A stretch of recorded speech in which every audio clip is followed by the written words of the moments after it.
It's already been a challenging year for farmers in Nebraska and across the Midwest. Low commodity prices, the impact of tariffs, and now severe flooding have dealt many a triple blow. We'll talk about the struggle ahead and some help for farmers on this episode of Speaking of Nebraska.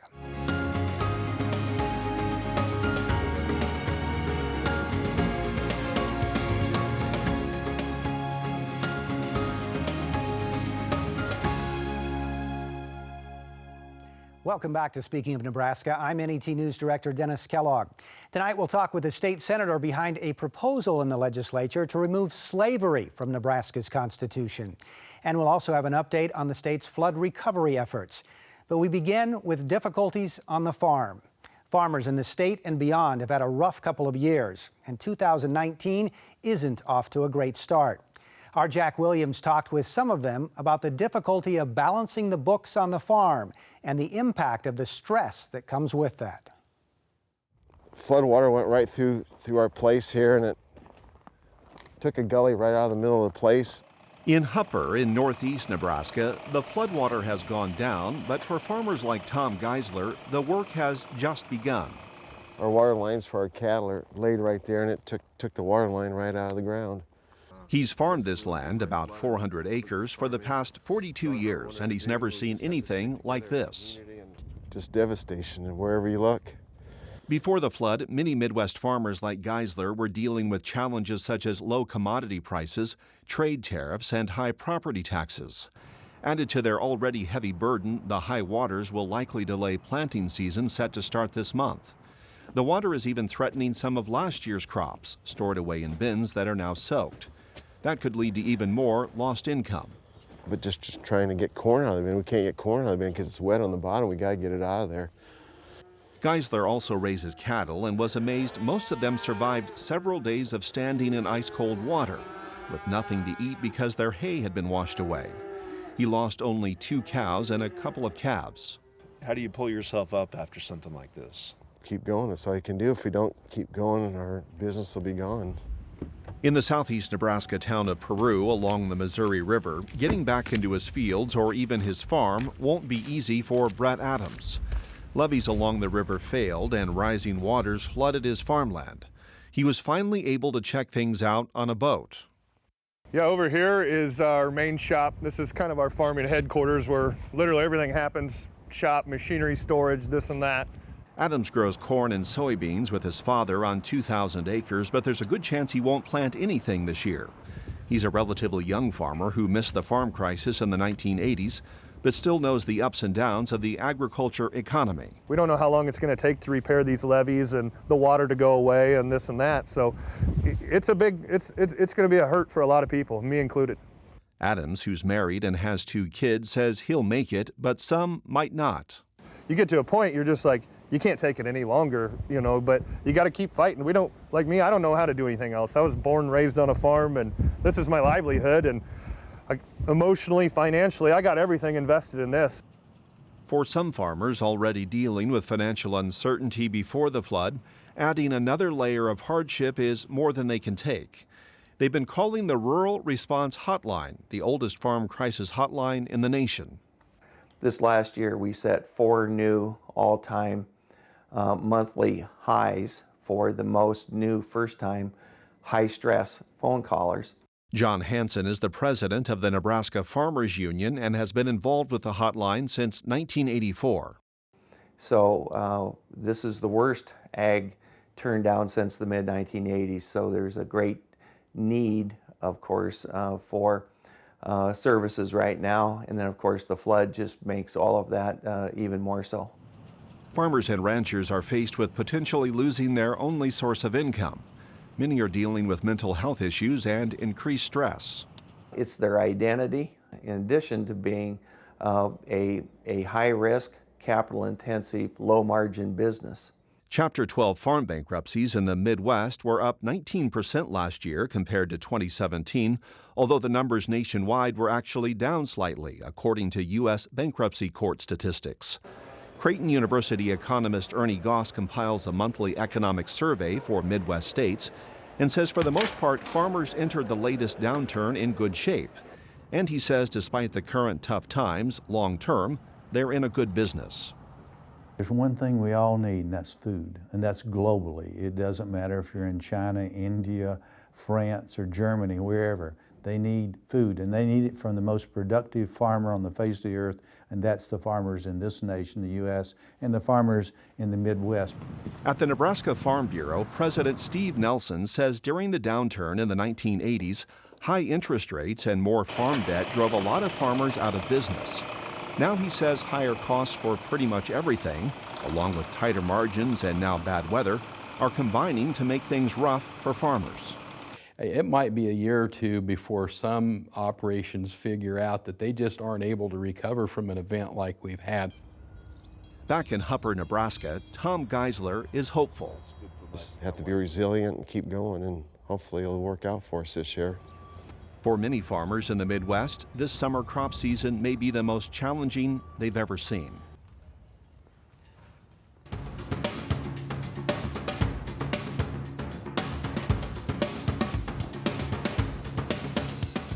Joining us now are two experts who have been dealing with this struggle from different perspectives. Brad Lubin is an ag economist with the University of Nebraska-Lincoln, and Vern Jansen is a farmer and president of the Rural Response Council. Thanks to both of you for being with us here today. Let's start off by looking at some of the not-so-good trends from the USDA. From 2012 to 2017, average net income per farm is down 19%. The number of farms in Nebraska decreased 7% during that time, and the average age of producers increased. The average farmer in the state is now more than 56 years old. So the situation for farmers was pretty good 5, 6, 7 years ago, 8 years ago, and it was really bad during the farm crisis of the 1980s. So Brad, looking at those two extremes, where are we today? How does it compare? Right. We are struggling through what is now going on our 6th year of economic downturn in the ag sector. High production levels, lower commodity prices, increasing challenges and pressure on international trade and export opportunities have all contributed to lower farm incomes here.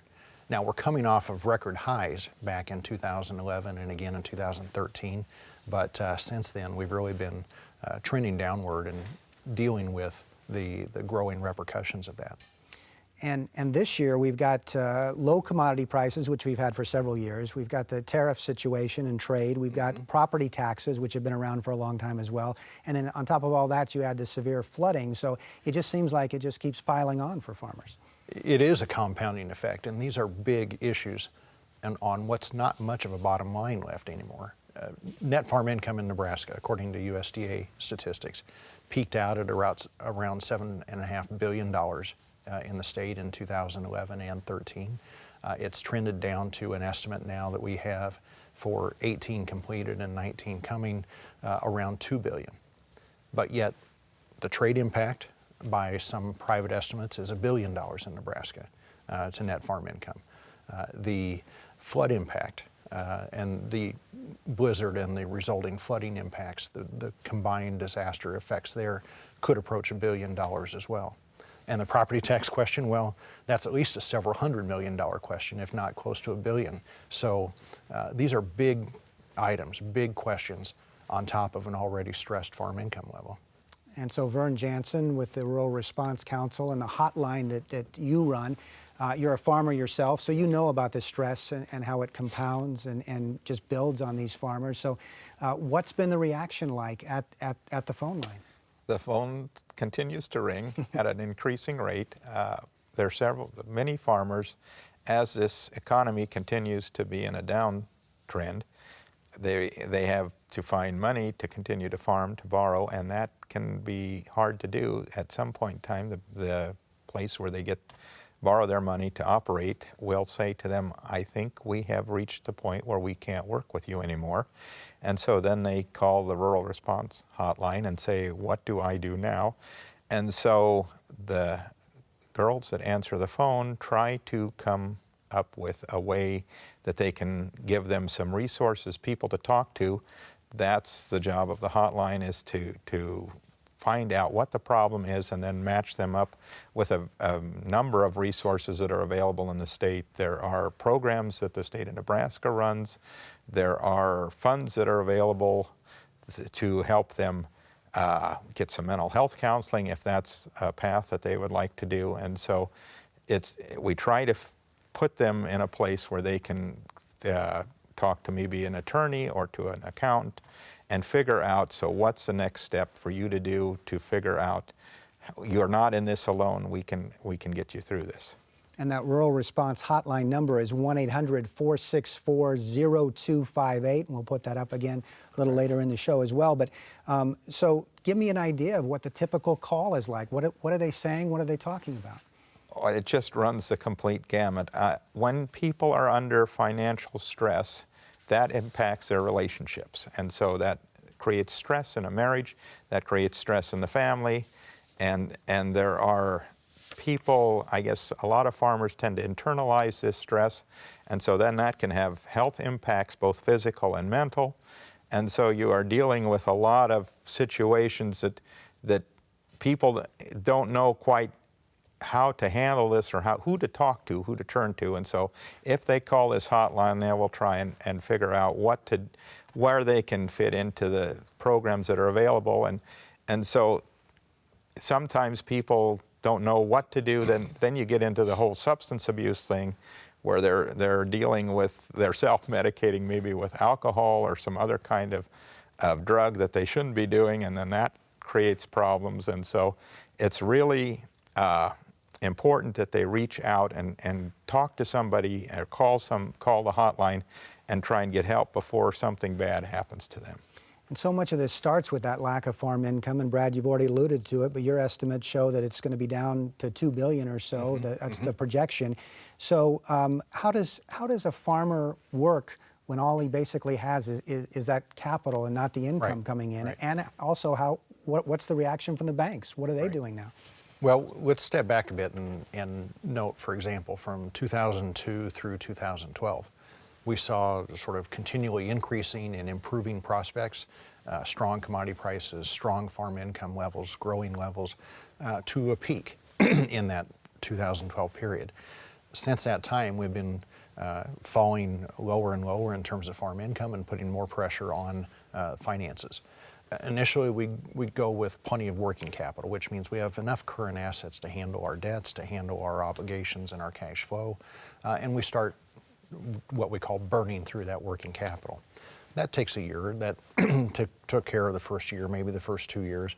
And then some producers that were already leveraged in terms of borrowing capital to operate their farm, they had to look at new alternatives, such as extending out current debt. So they took an operating note and they leveraged it or mortgaged it against some long-term property like income. And that helps stretch out the cash flow needs, and you can manage through that.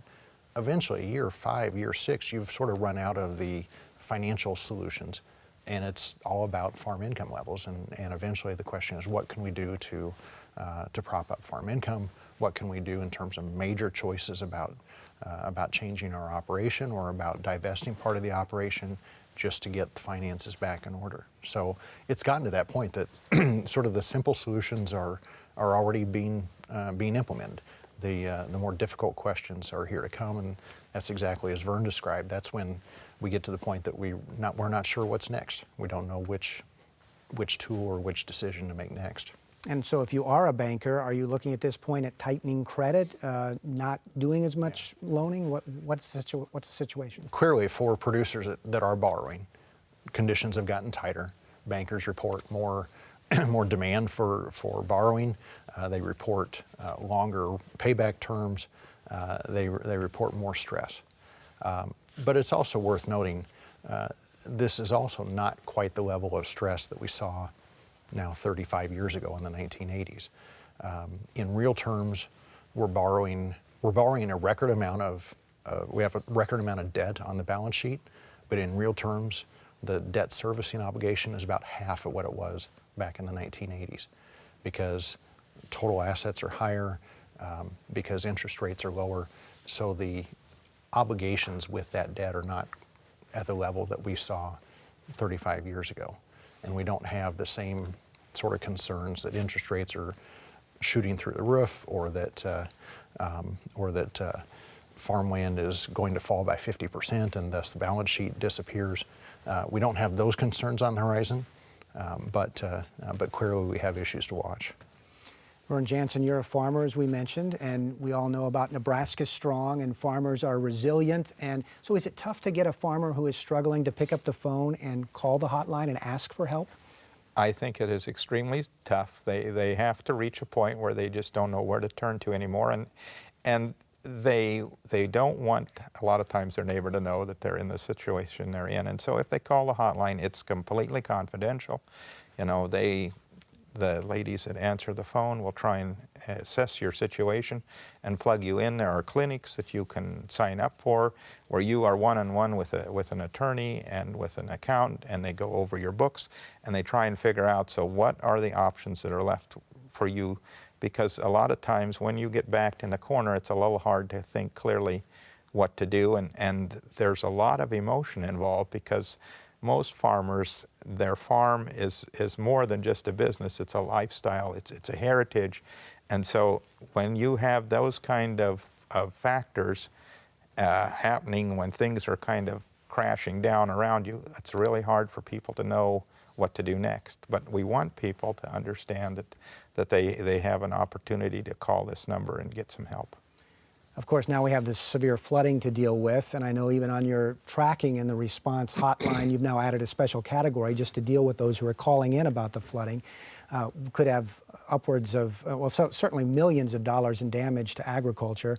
But you have a grant now that you can maybe help some of these people. There are funds available. A number of farm groups have them, and different organizations. And the ladies at the hotline have that list. And so if you are in a position where you have had issues from either the blizzard or the flooding that resulted when that melted, there are resources that they can plug you into and see if we can get you some help. There's going to be problems with getting your fences fixed, with getting your farmland reclaimed. And so there are some funds available to help do that. And so you just have to call the hotline, and they'll figure out which fund you may be available to get help from. And we should probably point out that we talk a lot about farmers and ranchers and producers, but when it comes to the ag economy, Brad, it affects much more than just the people who are on the farm or on the ranch. 1 in 4 jobs in the state of Nebraska is somehow tied to agriculture, so when the farmers hurt, everybody hurts. That's right. Certainly we know that the ag sector is still the base of the Nebraska economy. And what happens in agriculture does show up on Main Street, which eventually shows up in every city in the state, and shows up in the state balance sheet as well, the state revenues. So it matters. What's even more sort of critical this go-round is the ag economy in the state as a whole was struggling with multiple years of downtrending prices and downtrending farm income levels.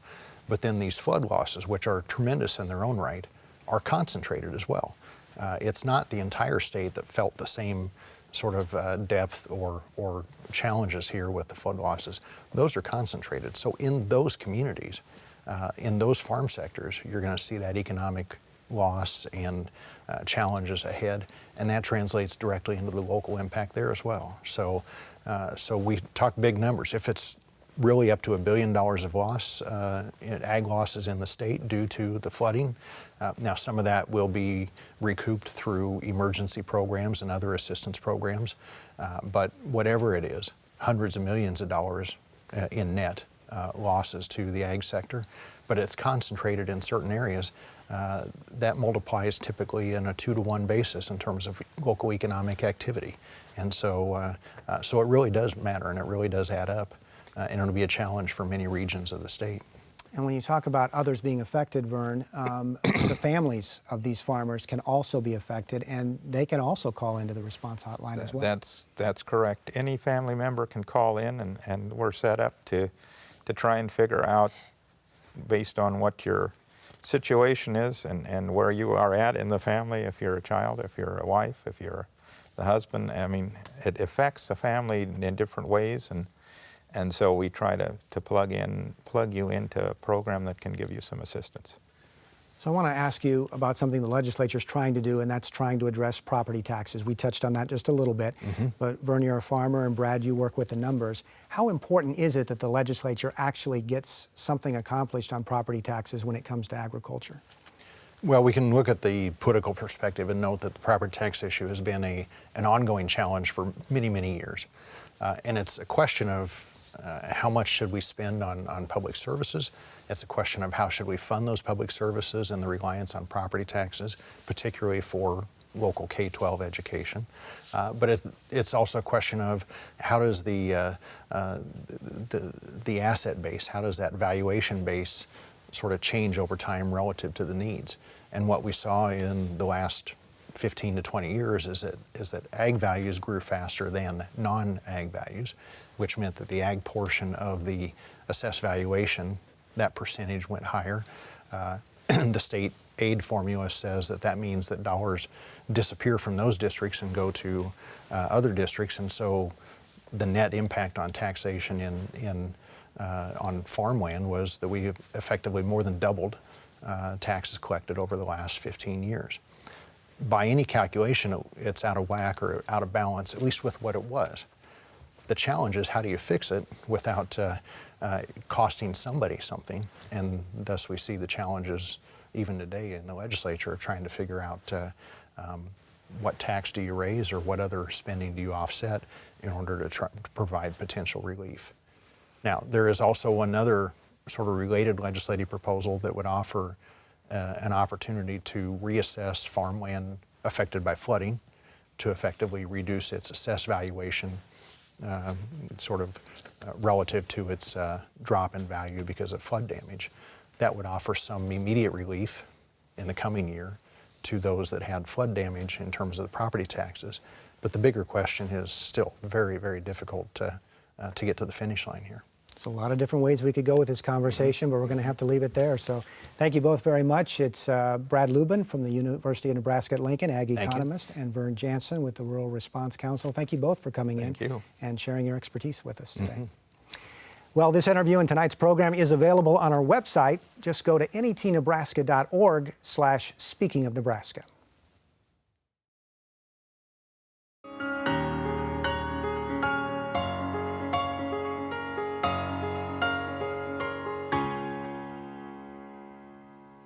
In the legislature, while there's plenty still undecided, lawmakers have settled a few things. One is to ask Nebraska voters in next year's election if they want to prohibit slavery in Nebraska's Constitution. Senators voted 44-0 last month to put the question on the ballot. NET News State House reporter Fred Knapp recently visited with Senator Justin Wayne, who introduced this proposed change to the state's Constitution.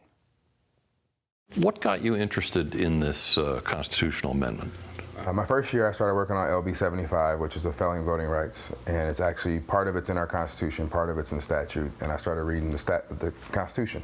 And as I went through the Constitution, one of the other founding discussions during the time that we were becoming a state was around slavery. And so I looked at our documents on slavery and found the loophole that as long as you're convicted of a crime, you could be a slave, which also goes into as long as you're convicted of a crime, particularly a felony, you can't vote. And so this year I decided I wanted to challenge that black stain on Nebraska's history and take it to the vote of the people to remove that dark era of our state. What surprising things did you find as you were researching the history of this? That Nebraska actually was a part of the convict leasing program, and that we were one of the 3 northern states or western states. So outside of the South, it was us, Nevada, and Washington. I'm not sure on Nevada, but I know Washington, who allowed convict leasing. And what that means is if you were convicted of a crime, you were literally sold to a company, and it worked for them. What's wrong with forcing prisoners to work? After all, they've committed a crime, so what's wrong? If prisoners want to voluntarily do license plates or learn a trade, I have no problem with that. But to force somebody to go out and do that, one, I think is fundamentally wrong, but two, I think we can't ignore the context in which this was created. And how does this provision in the Constitution fit into sort of the overall racial history of Nebraska? So when we first became a state, we were actually vetoed twice, and most people don't know that, but the first time was a pocket veto where they just didn't sign it into law, the president didn't. The second time, he actually vetoed it, and the reason he vetoed it was because our fundamental documents, our Constitution, excluded African Americans from voting and participating in their civil liberties, and that's in our founding documents. So we were the only state to be approved with a condition that at your next constitutional convention and vote of the people, that you will treat everyone equally. And that's what our Congress and our president at the time in 1870 said, you have to have this in your Constitution.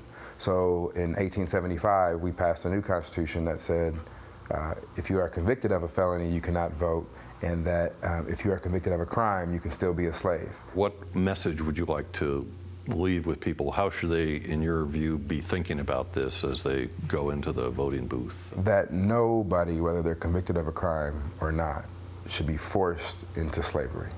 That we have came way too far as a society, way too far as a country, and way too far as a state to say because you're convicted of a crime, you are now a slave. And although this may not happen today, it's still not outlawed on our books. It could be done. So the Nebraska House of Representatives did pass a resolution against convict labor in 1913, but it wasn't a law, and it remains on the books and in the state constitution.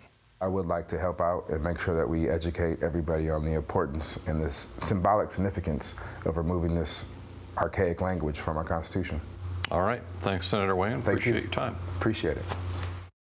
Fred Knapp updates you on the latest news from the Nebraska legislature each weekday during the session. Listen for our legislative updates on NET Radio at 5:45 and 7:45 in the morning and 5:45 in the evening. You can also find those updates on our website at netnebraska.org/news.